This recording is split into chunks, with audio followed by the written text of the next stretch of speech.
Okay, Danny Polanka. I am the host of the Comic Book Syndicate.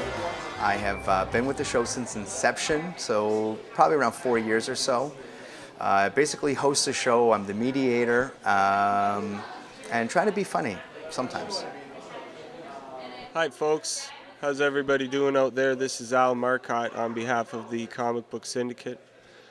I'm a new fixture on the show and I'll be providing public service announcements via the Curmudgeon's Corner Forum.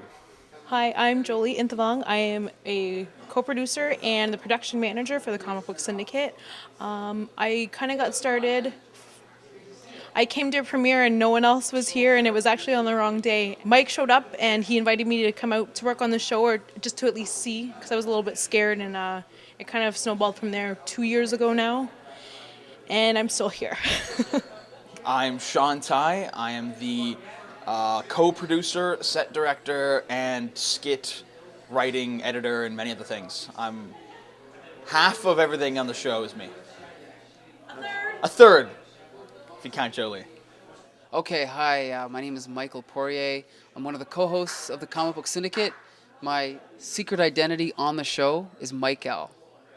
So, as a comic collector making the rounds through Ontario and also Michigan, I bumped into Mike Poirier, who is involved in the Comic Book Syndicate, and wanted to get some information from me and do a little interview on the spot, which I did. I refused at the time. So I think there's two reasons to do the show. One of them is because I think the medium of comic books should be equal to all the other mediums: theater, novels, film, dance, whatever it may be. They should all be equal. Comic books is not equal, though. It definitely receives less attention than the other ones. That's one reason. The other reason is because I love superheroes. George Rizak is a close personal friend of mine. We've been friends since we were about 12 years old.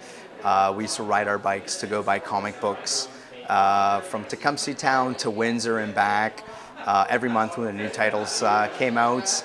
Actually got started reading comic books at a young age. I read Disney comic books, and I mean, like a lot of people, bought Archie. Well, I mean, I went to university and kind of put the books away.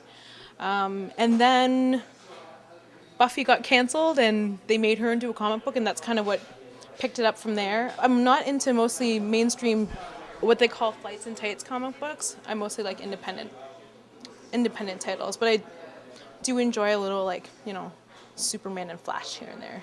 Mostly DC. Not a lot of Marvel. I'm here tonight specifically to do a episode where I'll be featured on the panel, and I want to set the record straight in regards to the Incredible Hulk, because the public's view of the Hulk is very vague, very naive, and not very well informed. The Incredible Hulk will be set straight tonight on the Comic Book Syndicate. In the past year, we've added a live jazz band, the Inedibles. We've added skits, and we've improved our production value. Knowing that, I've submitted the show to several stations in Michigan. One of them has agreed to show us, no questions asked. So now we're on in like more than 6 cities in Michigan. I worked with Mike on Texas Road, and he said, I do a show called the Comic Book Syndicate. And I said, sure you do. And then he called me one day and I came out, and I've been working on it ever since. I'm really excited about being on in the States. It means that all the hard work paid off. It's a little scary. The reception's been great here in Windsor, and I mean, I guess it can only be better in the States, and I'm really excited about that. It's really exciting. I mean, working on it for a while. It's been on Kojiko for a while. Started out just on like YouTube. It's a kind of a nice progression. It makes you feel, every time you kind of think to yourself, we've done enough, and it gets on in the States. Now it's like, it makes you fight towards, wanting to put it on something better in the States, or get it in Toronto, or just keep moving with it. So it's really exciting to have it, being seen by a much broader audience. Sean, you're talking more than I did.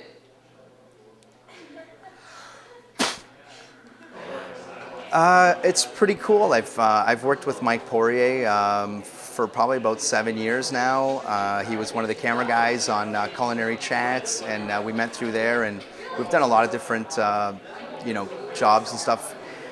I don't know. It's kind of cool. I mean, it's the fact that we get to be on TV and we're actually just being geeks and telling people that we're geeks and nerds and all that kind of thing. And it's kind of cool that we've gotten a really positive feedback, and we have a lot of people turn out for the show. So kind of cool. I like to, as a civic duty, provide my expert opinions and views And sometimes you may agree or not, but until you've read the volume of comics that it requires to become a curmudgeon like myself, well, then you can invest your time in that venue. Favorite guest? I'm gonna say Julie Sando. Working on set's pretty fun. I mean, it's really, really relaxed. Everyone's got a beer in their hand the whole time, and you just kind of show up, you set up, you shoot it. I mean, it's just really relaxed. But so it's a good time, good people. So it's always fun. I like to share and express my views and opinions, and I found this to be the perfect venue for such a venture. So here I am, and get used to me because I'll be around for a long time.